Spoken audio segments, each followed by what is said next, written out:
Good afternoon, everybody. Dr. John Michael Salvato, and today is Inner Alchemy Day. It is the program that we bring you as part of the Mind Shift Mastery training every Friday at 1 o'clock Eastern Time. And so if you're watching us for the first time, we welcome you.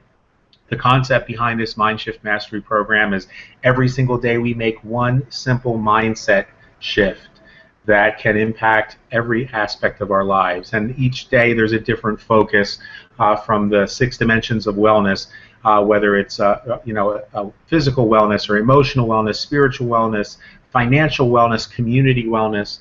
Today, of course, on Fridays, the Inner Alchemy focus is on the metaphysical. It's not just on the, we bring my skills as a physician and my skills as a metaphysician together. Today we talk about becoming healthier on a spiritual level.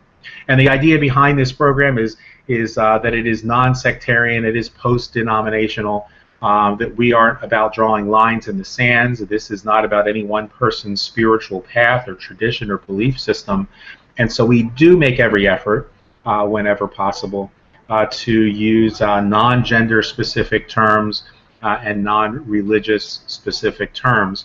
However, there just come times that the most expeditious way to get a concept across is to use some of the more familiar terms. So if you're somebody who who calls the sacred, the divine within you, the divine spark, creative intelligence, God, the goddess, Allah, by any other name, I apologize in advance.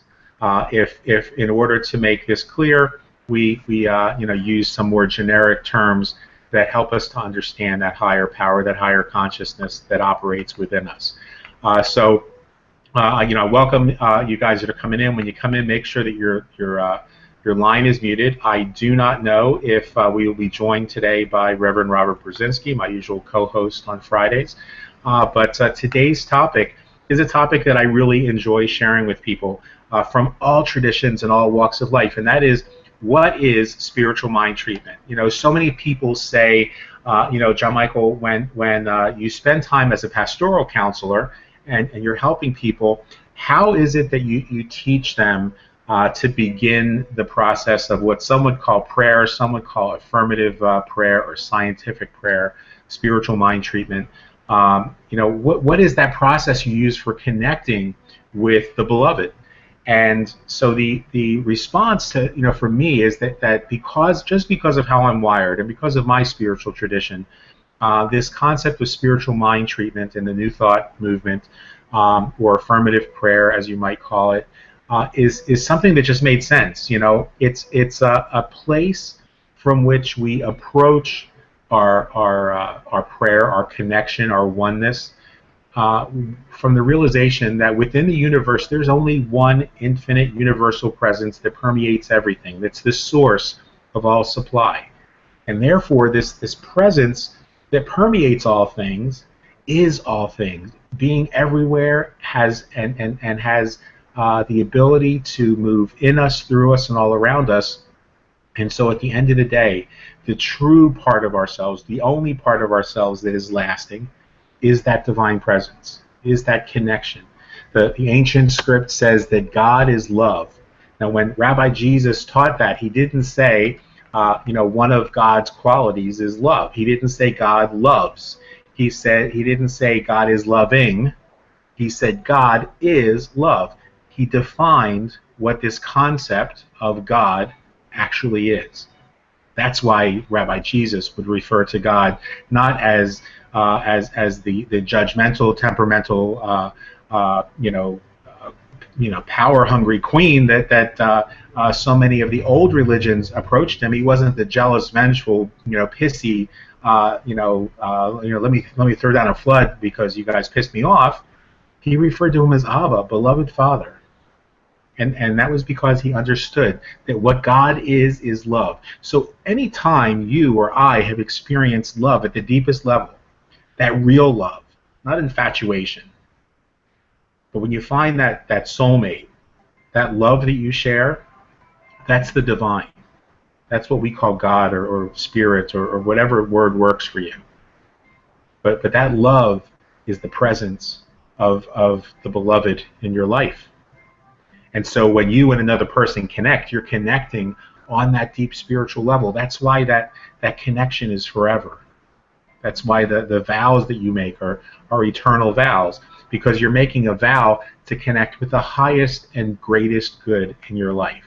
And so when we do spiritual mind treatment, the idea is that with this attitude of mind, we reach an acceptance of new possibilities in our lives, the possibilities that the divine wants for us to experience. Because our birthright is a birthright of abundance. It's a birthright of happiness and wholeness and vital health, vibrant health. And so what we're doing when we use affirmative prayer is we're connecting, and we're connecting. It's not about convincing God to do something for us. It's being aware of the divine presence in all things, so that life isn't something that happens to us. Life is something that happens for us. And this is a tremendous mind shift as we move into next week, when we start talking about techniques we can use in our daily lives to release fear, because fear is such an obstacle for so many people in their business lives, their relationships, their spiritual lives, their financial lives. In order to release fear, we have to understand that life is not happening to us, that your financial situation is not happening to you, that your relationship problems are not happening to you, they're happening for you. So this affirmative prayer is not about convincing God to do something for us. It's about recognizing that the divine is always doing something for us, always through us, always around us, that life is happening for us, that life is conspiring for great things to happen to me and to happen to you. And so there are 5 simple steps to this type of affirmative prayer. And so I would recommend that you put them in your notes. And if some of the verbiage that I use is foreign to your tradition, might be a little too scientific, might be a little too ethereal, that it doesn't matter. You'll find the right words in your heart, because that divine spark, that universal wisdom within you, will connect with you and guide you from where you are right now. So the first step when we do this mindfulness, this practice of prayer, affirmative prayer, scientific prayer, is that we acknowledge within the universe there's one pervading presence, one force encompassing all things in existence, one energy from which all things are made. Darkness is not so much something that we have to be afraid of as darkness is the absence of light. And so when we recognize that light is in all things, that God is in all things, that love is in all things, then the apparent absence, we realize, is just a temporary thing. And so it no longer has sway over us. It no longer scares us. Many people throughout the ages have called this source of all things God, or the goddess, or Allah, or Yahweh, Jehovah. The name isn't important. The relationship is what matters. And so what matters is that we recognize the truth of the relationship we have to this one pervading presence. So step 2 is very simple. It's just an extension of that. Having recognized the magnificence of this awesome power, of this one presence in our lives, and recognizing that it's everywhere within the universe, we realize this same intelligence that created everything doesn't stop being where we are. There's not me and then some dividing line and then there's the divine. The sacred is within us. It's the very substance of which I am made and you are made. And for that reason, we recognize that not only are we unified with this love, unified with this beloved, with this God, this source, but that you and I are part and parcel of one another too. And therefore the line in the sand between me and you goes away, because we are one in that beloved, one in that source. And step 3 is that we name the desires with feeling as we do this, as if it were already ours. And this is where so many people get caught up in the sort of the new agey imagery of The Secret, where they think, I don't know what I'm doing wrong because I'm saying that I want $1,000. I believe that I have $1,000, but the $1,000 isn't manifesting in my life. And so what you really have to do, if you want this to be something that's real and not just a new age journey for you, a new age kind of head trip, is you have to recognize that and again, for lack of being able to use 100 different terms, let's just use the term today, God or the beloved or source. And that source is the source of all supply. That God is the source of all supply. That money is nothing more than God in action in your life. See, we imagine that money is something tangible because we hold these pieces of paper that supposedly represent money. Here's a news flash. Those pieces of paper are fiat currency. They don't represent anything. Real money, real spendable currency, is currency. The word we use is currency. It means it's energy. It's got vibrational power. It represents something, and what it represents is the divine within us in action all around us. So the more abundance you have, the more evidence you have to share with the world around you that your source, your God, your supply is in action in your life. And see, when you recognize that, when you say, God is the source of all supply, money is just God in action, now it's much easier for you to begin to manifest money in your life. Maybe in some small ways, but they start to mount and they start to accumulate. And that abundance starts to pour in, because it pours in because the relationship now is getting healed. So you got to repair that relationship that imagines that there's me and then there's God somewhere out there. The only place you're ever going to come in contact with the divine in your life is the only place you're going to come in contact with prosperity in your life, and that is in the present moment. That is by turning within, turning to that that throne within the still small space of your heart that becomes a manger. Step 4 is that we summon from within ourselves a feeling of gratitude, recognizing that connection, that source, is part and parcel of all that is. And so all we have to do is be grateful, because life isn't happening to us, it's happening for us. This isn't about a universe that some people live in, that some people have created, where there's a punitive God, where the law of karma is punitive, where whatever words you want to use are punitive. There's a law of cause and effect that takes place in and all around us, and it's an immutable law. And for every action, there's an equal and opposite reaction, and those are physical and quantum laws that take place at the physical level and the quantum level. But it's not about punishing us. It's just about getting our minds back on track and recognizing that we are one with that source, that we are one with that frequency, one with that power.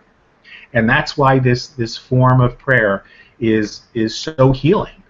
That it's not about let me see how I can make $100 appear in my hands. It's about, let me see how I can bring my mind back to the awareness and the gratitude that I never need anything in my life, that there is no need.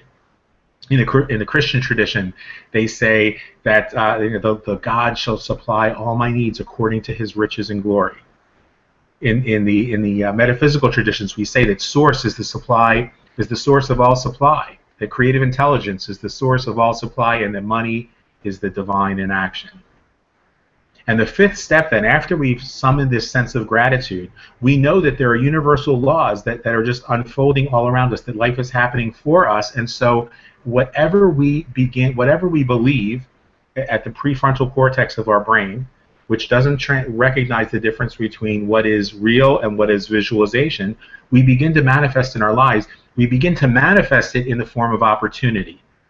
And then that opportunity is something on which we have to take action, because if something manifests in your life, in your mind, if you say the right words, but then your actions fall short of them, remember again, the ancient script says, by their fruits you shall know them.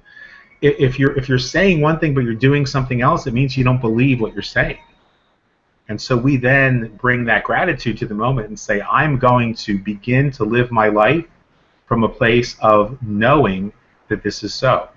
And once we've accomplished those 4 steps, The fifth step is moving forward into life, into everyday living, and saying, I trust that this word is going to go out and do its good and perfect work, that my prayer has been heard, that the word I've spoken is powerful and creative, and that the creative intelligence, or God, or the source, or spirit, or the mother, whatever, however you choose to refer to the divine within you, doesn't require your input on how to manifest it. All that you need to do is just get out there and begin to work and get out of your way, and be open to the experiences and be aware. Stay in the moment, because in the moment, those opportunities that we talked about this past week, standing online at the DMV, the moment standing online at the grocery store, the opportunities that might open up to bring you exactly what you're looking for, you have to be aware when they come up. There's an ancient Native American story, the Tale of Two Wolves, that's attributed to the Cherokee tribe, that says that a grandfather and grandson are sitting down and talking, and he says, within each and every one of us, there are two wolves that are always at war with one another. One of the wolves represents good things like kindness and compassion and bravery and love. The other one is a bad wolf, which represents things like greed and hatred and fear and lack. The grandson stops and thinks about this for a minute as they look at the fire, and he says to the grandfather, which one wins? And the grandfather tells him, whichever one you feed. And so this concept today that I wanted to share with you guys is the concept of whether your prayer comes from a place of lack or it comes from a place of expectancy, a place of knowing that you are connected to that source, that you don't have to give the answers for how I want to make $1,000 and I want to make it on Tuesday and it should be in small bills. No. That's coming from a place of lack. That's coming from I don't have $1,000 or I'm lacking money right now, and that isn't how it works. Affirmative prayer is an act of gratitude. Meister Eckhart said, if the only prayer you ever said was the prayer thank you, it would be enough. And so that's what affirmative prayer is. It's enough. It's saying, I recognize that you are the source of all supply, and that money is simply my beloved in action. That right now money is flowing to me, through me, and all around me. Money right now is circulating all around you, because money is simply energy. We might use fiat dollars or gold or Bitcoin or pesos or whatever to represent that money, but that's what it does, is it represents the value that money has in our lives. Now, personally, I would rather have stuff that actually has value, like gold or Bitcoin. But the idea is that energy is circulating all around you, and you just need to be grateful that that's happening, and be grateful for the awareness that you will always have enough, and that you will always have enough for your needs. See, when we get greedy because we're thinking in the future. I need to have $1,000 because next week the mortgage is due. This isn't next week. Right now, you need to have enough to fill all your needs. And so when you bring that kind of awareness, it sounds crazy. It sounds like, well, that's irresponsible, because what's going to happen next week when the mortgage is due? Next week when the mortgage is due, it's going to be now. And when it's now, the solution presents itself. And I can promise you, I just walked away from a huge income and had no idea how I was going to replace the income. I had ideas for business, to do. I set up this training program, for which absolutely nobody has stepped up and said, hey, I want to subscribe, I want to become a paying member. There are people that I've grandfathered in and I've gifted memberships to, but nobody said, oh, I've been waiting for you to create this site, here's my $99. But understand, I recognized that in the moment that I walked away from that income, I was safe, because the source of my supply wasn't Melaleuca. The source of my supply is the divine within me. It's that love, that source of all things. And so I knew that I was connected to source, and therefore I could walk away from any company. And so I did. And it was by staying in that moment, by getting on here every day, just doing what I was supposed to be doing, staying present, serving other people, that the opportunities unfolded, as you guys know, so that, 11 days after I walked away, I got a check from Skinny Body Companies Corporation, which Skinny Body Care, which I would have never in a billion years thought that I was going to be involved with. But that's what happens when you stay in the moment and you allow things to unfold as they should. So there's never any reason to be scared. There's never any reason to be tense. Those things are fear. This week we're identifying them. And so even today when we're talking about how to affirmatively pray, because that question has come up from a bunch of you, what do you say when you connect with your higher power, with your source? This is what I say, and this is the formula that I use. But that doesn't mean that there's not a million different ways to do it. But the one way not to do it is to do it with fear. You see, the God of the Old Testament that was a God that people feared isn't something I can relate to. That's a mythology I can't buy into, because I can't fear love. I can't fear compassion. Compassion is so great that the stories tell us that it would sacrifice everything for you or for me. So I can't live from that place of fear. So I don't live in any aspect of my life from that place of fear. Next week we're going to talk about every day in each one of the 6 dimensions of wellness, how do you release the fear that's there? How do you even find it? Where is it hiding? And so I'm hoping that this has been helpful for you guys. It'll give you some kind of starting point. If you don't have a starting point, if you have a starting point, maybe it'll enrich a little bit of that dialogue that you have with the sacred within. And if it's not for you, it's not for you, and we are perfectly okay with that, because this is a journey we take together, and not every conversation you have with everybody that you meet is something they're interested in. But now it's time to open it up as we wrap up this week, and I apologize that I'm a little exhausted today. It was a very long night for me. Talking about affirmative prayer and spiritual mind treatment and all of that. I'm ready for a nap. But I want to open this up to you guys. Questions, your comments, anything you might want to share. And you have to unmute yourselves, by the way, because I muted all of you.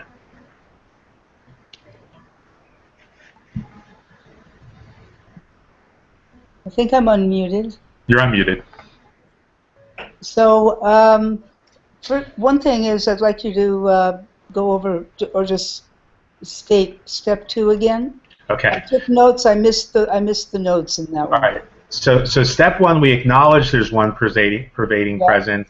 Step 2 is that we recognize that because that presence is everywhere, because we just said it was all pervading, Yeah. therefore it's within us and is one with us, and there's nothing we can ever do to be separated from that. That in the Abrahamic traditions, they call that idea, that notion that I could ever be separated from God, they call that sin. And a lot of people think sin is something you do. Sin is a mindset. Sin is when a person steals. Kathy and I were just talking about this. When a person steals, the sin isn't that they took this cup and it doesn't belong to them. The sin is that mindset that says, I must not be connected to the source of all supply. Therefore, I'm not going to have enough, so I'm going to take that cup because source won't give me a cup like that. Right. So step 2 is recognizing that I am one. Therefore, there's nothing I could ever need. Therefore, this treatment is an accomplished fact before it even touches my lips, because my healing is an accomplished fact. My financial abundance is an accomplished fact. So we recognize that what we got to get straight isn't God's action, it's our action. Yeah, and this speaks to what the Course in Miracles teaches about how the whole belief in separation is not real. Right. Yeah. So yeah, and it's been the cause of so much hurt and pain in the world around us. If we always stayed in that moment of recognizing that we are one with the divine, we could never hurt another person. Correct. Yeah. Absolutely, and it brings to mind also and I'm paraphrasing horribly probably, but there's in the Bible, I think it is, that to he or she who has, more will be added. Right. To whom much is given, of him or her shall much be required. Hmm. And, so if I'm in the awareness that I have what I need for today, then I'm a person who has, and and more will be added because I'm not focusing on lack. Right. Yeah. Right. Yeah, that's the thing you don't want to do. The idea for using affirmative prayer is you don't want to say, you know, oh my God, or oh Goddess, or oh Allah, or oh, Shiva, whatever. Um, I'm so poor, help me. Yeah. Because all you're doing is just affirming your poverty. You don't want to affirm, and you don't want to say, I need money, because you don't need money. You might want the things that money will bring you, but you don't need money. And right now, I want everyone here to know that you don't need a dollar, you don't need a nickel, you don't need another penny in your life. Because right now, you have everything that you need. You're right here. If you didn't have everything you need, you wouldn't be right here. But you have everything you need. And so know with me that as your needs expand and your lifestyle expands, and they are expanding, as we sit here, abundance is expanding in your life, and so too will that flow of money expand in your life. So there will always be enough. And that's when I tell people, stop putting deadlines on your manifestation. Don't say, I'm going to have $5,000 by the end of the month. Say that I don't know how my income exceeds $5,000. All I know is my income exceeds $5,000 now, and I am fulfilled. And your income, the money that's coming into you, will certainly exceed $5,000 a month. It'll certainly exceed $10,000 a month. It will exceed as your lifestyle and your consciousness and your living of that truth expands in the world around you. So as you begin to Jim Rohn used to say in the simplest of terms, if you want to increase your income, increase your value in the marketplace. And that's the big key. See, Jim Rohn knew how to much better than I could to take these spiritual concepts and make them very secular without having to worry about using the words that some people could relate to and others couldn't relate to. He said, if you want to increase your value and if you want to increase your income, increase your value in the marketplace. Take these things that you know about yourself, that you are worthy, know that you are good, know that you are connected, and increase your value in the marketplace. How do we do that? We do that by serving other people. We do that by going out there and not trying to find customers for our products, but instead trying to find solutions for our customers. The people that we have relationships with. When you and it's such a terrific shortcut, because I can tell you, when you're out there looking for customers for your products, you and I don't have perfect awareness of other people's thoughts. We can't read minds. And so that means if you're looking for customers for your products, you're going to ask a bunch of people who aren't looking for what you've got. And so you're going to aggravate some people. You're going to come off abrasive to some people. Some people are going to piss you off because they're so stupid, because you know that they need the product and they don't.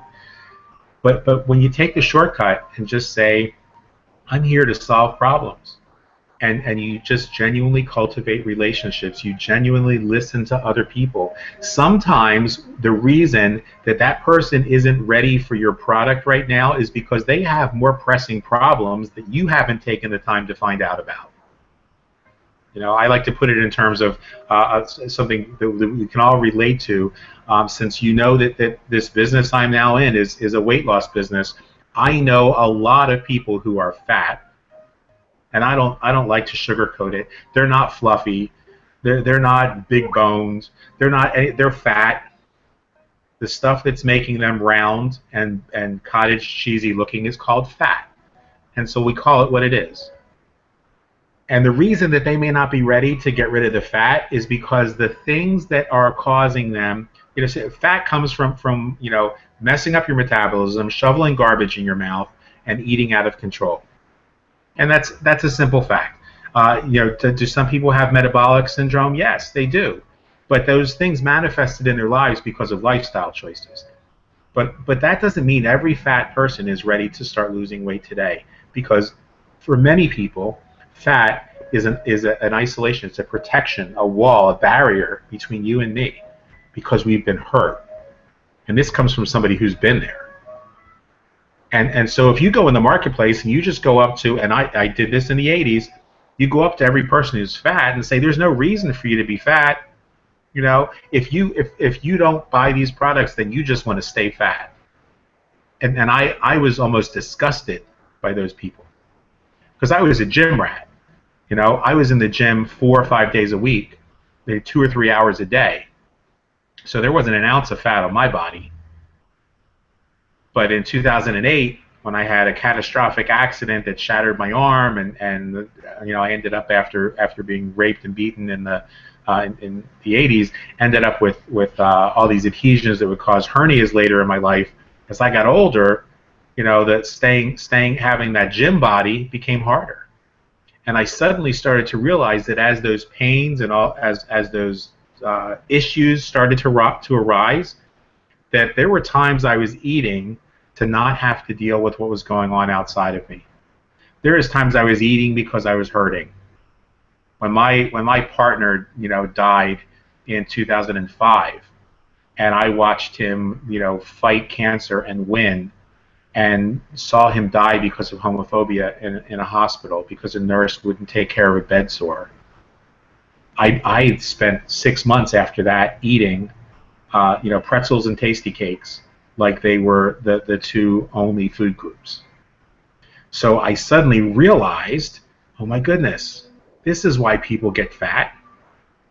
They get fat because that's creating a barrier between me and the world. I don't want to feel the hurt, so I'm padding myself. So when you go to somebody and you say, hey, I've got a great weight loss product for you, that person might not be ready for the weight loss product. What they might need is somebody just to listen to them. What they might need first is they might have financial issues that have to be taken care of. What they might need first is they might be in a messed up relationship that needs to be taken care of. And you and I don't know that. And we won't know that unless that person you know, confides that in us. But what we can know is that we can come from a place of love, a place of compassion, a place of service, and be there to help them alleviate suffering. Maybe the place of suffering in their lives is that they have a bad relationship, and they need alleviation from that. They just need somebody to be there to listen to them, to tell them that they're beautiful, to tell them that they have value. And when that heals, and I've seen this so many times since then in my life, that as we begin to help people alleviate suffering and some of the things that are more important to them, then the time comes that they say, you know what, I think I'm ready to take care of my health now too. Let's talk a little bit about your weight loss program, or let's talk about your nutrition program, or your alkalizing program, or whatever it happens to be. And so that is the reason that we rely on things like our spiritual mind treatments. Because when we recognize that we are one, and if we are one with our source, we are one with one another. And those lines we keep drawing in the sand lose their power. They get erased. A wind sweeps over them and takes them out to sea. So I hope this has been helpful for you guys. If anybody else has anything they want to add or any questions or comments, go ahead and jump in before we take off today.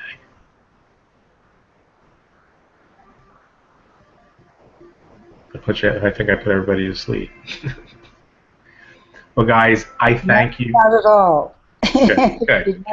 Not put me to sleep anyway. Good. Well, I thank you, and Aaron, have a good day. I know you got to leave soon. Kathy, thank you. Katrina, thank you. And everybody who's watching this on the replay, thank you. I hope this has been helpful for you. You know, I hope that this has been something that gave you something to think about. The only purpose of our Friday sessions is to give you something to think about, to stir something on a spiritual level so that you can deepen that relationship yourself. This is about your journey, not ours. Dr. John? Yeah. Sorry, I just was figuring out how to unmute myself. But anyway, you did great, and I enjoyed this very much. Thanks. I had learned some time ago that, you know, the way I was raised, you your prayer life was just begging God for this, that, and the other, and then you'd be upset because it wasn't happening. And then I finally found out he wants to. He's not. We don't have to beg him for anything. Right. And just thanking him and worshiping in him, that's the key. Yeah, part. it's that attitude of gratitude. And so my challenge for you, as I try to do at the end of every show, is to give you guys a challenge. Then the mind shift today is start your day and end your day with gratitude, because that's what affirmative prayer is. It's gratitude. It's gratefulness that you don't have. It's a great way to put it. You don't have to beg your source, your divine source, your God, your beloved, for anything. And so I want you to start your day. Maybe the first thing you do when you sit down on Facebook is, as I did this morning, list the things that you're most grateful for. And it doesn't have to be 5 things. It doesn't have to be 3 things. But just make sure that your first post of the day is something about which you're grateful. And maybe, if you really want to take this challenge seriously, make sure your last post of the day is something for which you're grateful. What that's going to do is it's going to start the mindset correctly for the rest of your day, especially for your business, by starting it with gratitude. And it's also going to make sure that the last thing you do before you turn off that computer, because then here's what this is my favorite little trick to play on myself. If I say that when I post my few things I'm grateful for that day, then that's my last post of the day. I don't want to have to post it again. And so now I'm like, oh, it must be time to turn off Facebook, because I just posted my last post for the day. That's why sometimes when I say goodnight to everybody, it seldom has anything to do with me going to bed. It's my saying John Michael is leaving the land of Facebook, and and I'm doing it for me. I want to wish all of you a genuine good night, but if I say good night and then 2 minutes later I'm still posting, which I generally am, I'm still posting on Facebook, then I just remind myself every time I post another comment, you told everybody good night. That's enough. That's like telling your friends in your house good night and then sitting down in the living room with them and watching TV. That doesn't make sense. So that's what we need to do. That's what I challenge you to do. Start and end your day with gratitude.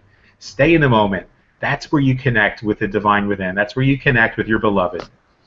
Be grateful for everything you've got. If you can't be grateful for what you have, you truly will not be any happier with more. And your source knows that. So when you become grateful for what you have, you begin to get blessed with more.